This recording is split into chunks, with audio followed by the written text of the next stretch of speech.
que tu es là. Ouvre la porte.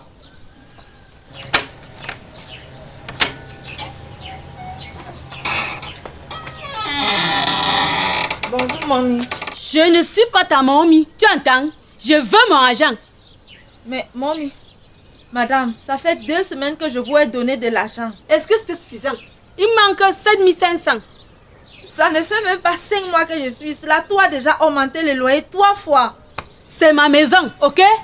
Je fais ce que je veux. Tu ne m'as pas aidé à construire ça. Si tu ne paies pas la maison là, je vais te mettre dehors. Tu vas rentrer à Kumba, d'où tu viens.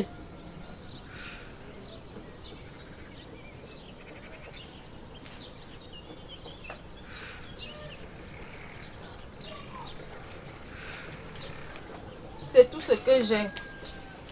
Je promets de donner le reste ce soir. J'espère que ta borderie là va payer cette soir. J'attends le reste de mon argent. Si tu ne paies pas, je te fous dehors. Mais sache que ça va augmenter le mois prochain. Tu es toujours en train de te quereller avec la Bamedassi. Je ne sais même pas pourquoi tu la gardes ici. C'est même quelle histoire ça? Ce sont ces frères qui tuent nos collègues tous les jours au Nozo. Va rapidement regarder l'enfant là. C'est comme s'il chauffe encore beaucoup. Je suis en retard au travail.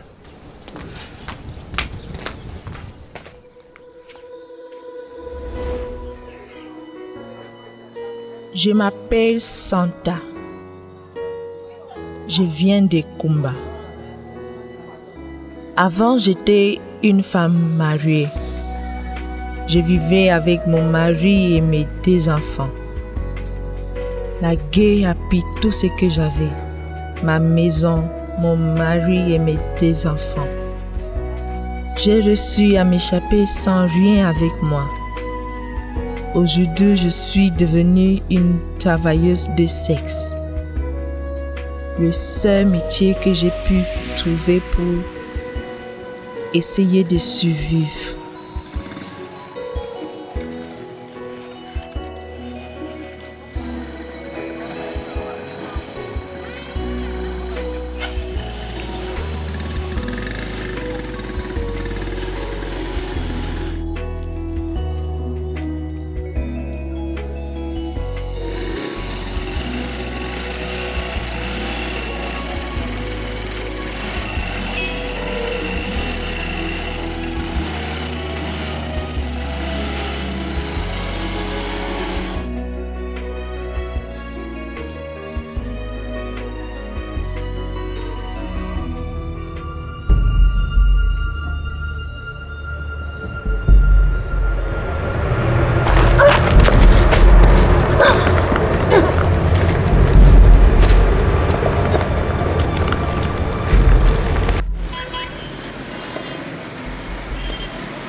Bien, madame, afin de nous rassurer et afin de pouvoir mieux vous traiter, nous avons effectué une série d'examens sanguins.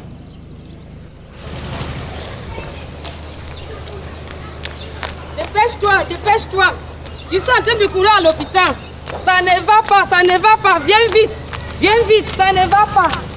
À présent, vous allez patienter un moment à l'extérieur, le temps que les résultats de la radio soient disponibles.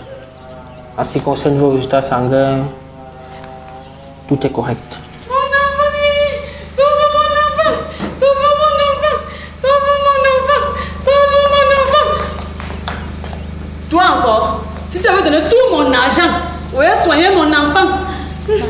Madame, calme-toi. Mon enfant, mon enfant, mon enfant. Monsieur et dame, votre enfant a une anémie sévère. Il doit urgemment se faire transfuser. Sinon, nous risquons de la perdre. Ouais, Seigneur, Seigneur, sauve mon enfant, sauve mon enfant. Mais docteur, vous ne disposez pas du sang ici. Il faut le faire, non? Malheureusement, les quelques poches de sang que nous avons dans notre banque ne sont pas compatibles avec votre enfant. Et les résultats de votre énumération sanguine montrent que vous ne pouvez pas également lui transfuser. Il nous faut absolument un donneur au moins. Donc mon enfant va mourir, docteur. Sauvez mon enfant! Sauvez mon enfant! Il y a peut-être une solution. J'ai reçu en journée les résultats sanguins d'une dame dont le sang est compatible à celui de votre enfant. Elle est encore à l'hôpital. Il faut qu'on la voie.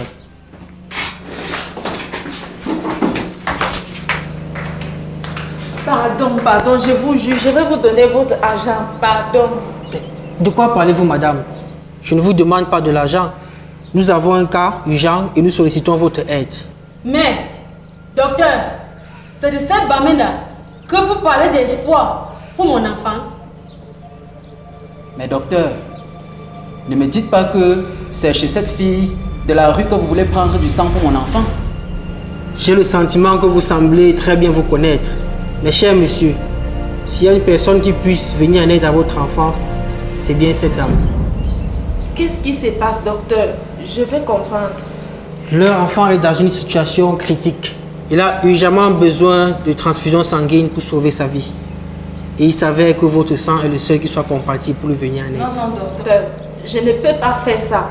Vous ne savez pas qui sont ces gens. C'est qu'ils me font vivre tous les jours. Je ne peux pas. Je ne comprends pas. Expliquez-moi.